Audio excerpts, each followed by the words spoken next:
Bienvenue dans le nouvel épisode sur l'histoire passionnante du peuple juif. Aujourd'hui, on va voyager plus de 2000 ans en arrière, à l'époque où un jeune roi de Macédoine va bouleverser le destin du monde antique. Évidemment, il s'agit d'Alexandre le Grand. Alexandre, élève d'Aristote, conquérant, visionnaire, avait que 20 ans lorsqu'il monte sur le trône de Macédoine. En quelques années, il va mettre à genoux l'immense empire perse et ouvre la voie à une nouvelle ère, celle de la culture grecque. Brillante, fascinante, irrésistible. Mais avant même d'avoir atteint l'Inde, il croise sur son chemin un petit peuple, minoritaire et spirituellement intransigeant, le peuple juif. Et la rencontre allait être surprenante.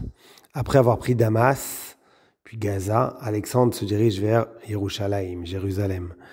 La panique s'empare des habitants de Judée, évidemment. Qui pourrait résister à ce jeune tyran dont l'ambition semblait sans limite ? Les rumeurs de destruction, de pillage et de massacre se répandent.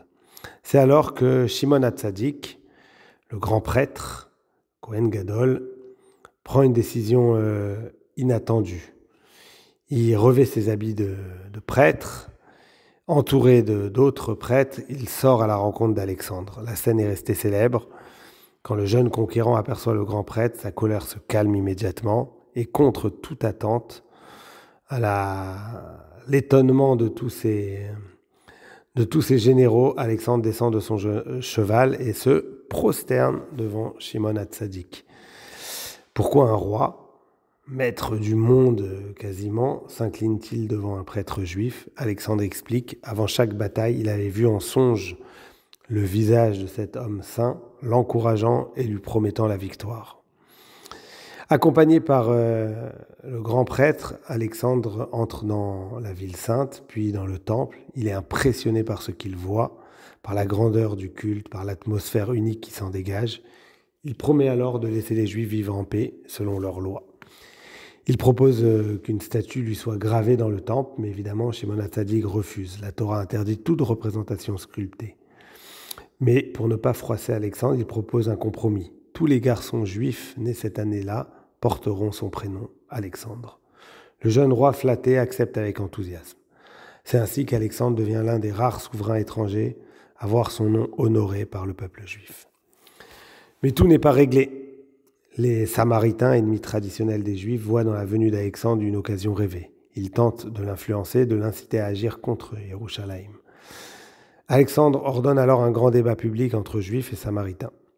Après avoir entendu les arguments, il tranche. Les Juifs ont raison, les Samaritains ont tort, et il renvoie ces derniers dans leur ville, humiliés et rejetés.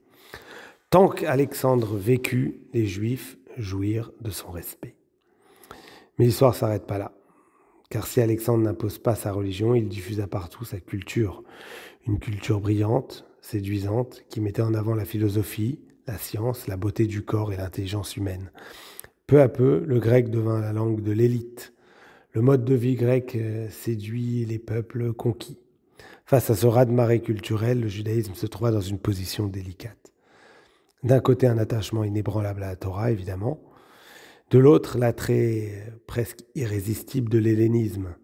Certains juifs, d'ailleurs, adoptent des noms grecs, fréquentent les gymnases, admirent l'art et la philosophie. D'autres résistent farouchement, rappelant les dangers de cette assimilation. Cette tension née sous Alexandre allait marquer durablement l'histoire juive et conduire des décennies plus tard à la révolte des Maccabées, l'histoire de Hanouka, mais ça sera pour un autre épisode. Pour le moment, Alexandre meurt brutalement à l'âge de 32 ans, sans héritier. Son immense empire est divisé entre ses généraux. Deux grandes puissances émergent, les Ptolémées en Égypte et les Séleucides en Syrie. La Terre sainte, ballottée entre ces deux forces, devient un champ de bataille stratégique. Sous Ptolémée, beaucoup de Juifs s'installent en Égypte, notamment à Alexandrie, ville fondée par Alexandre, évidemment. Là, la communauté juive prospère, finance, commerce, culture. Alexandrie deviendra un centre majeur du judaïsme. Mais là encore, l'influence grecque se fait sentir. C'est à Alexandrie qu'a lieu un événement capital, la traduction de la Torah en grec, connue sous le nom de la Septante. 72 érudits juifs sont convoqués pour traduire les textes sacrés. Le résultat est considéré comme miraculeux. Toutes les traductions concordent. Mais cette œuvre marquera aussi un tournant. Désormais, la Torah pourra être lue et interprétée en dehors de l'hébreu et la sagesse juive circuler dans le monde grec. Alexandre le Grand reste une figure paradoxale dans l'histoire juive. C'est un conquérant idolâtre, mais respectueux de la foi juive. Ambitieux sans limite, mais capable de s'incliner devant le grand prêtre de Yerushalayim. Diffuseur d'une culture fascinante, mais évidemment dangereuse pour l'identité juive.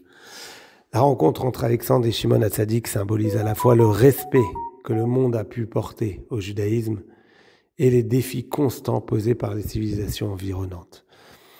C'est un épisode qui nous rappelle combien à travers les siècles, le peuple juif a dû trouver l'équilibre difficile entre ouverture au monde et fidélité à son identité.